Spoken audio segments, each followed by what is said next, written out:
Okay, so let's not even talk about why it is 96 degrees at about 8:30 at night and the heat index is 106. Let's not even discuss that. What we are discussing is these golden honey pippin peppers. I hope I said it right. It's on Baker Creek Seeds.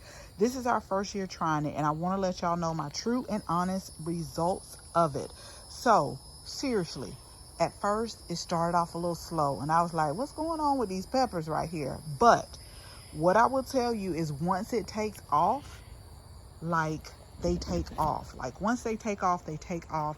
We still got more blooms that are coming, but the color variation is so pretty. So if I can show you right here, it starts off kind of like a greenish color, then goes to purple, then it goes to a deeper purple, and then it has like a yellowish tone, and then it goes to this orange color.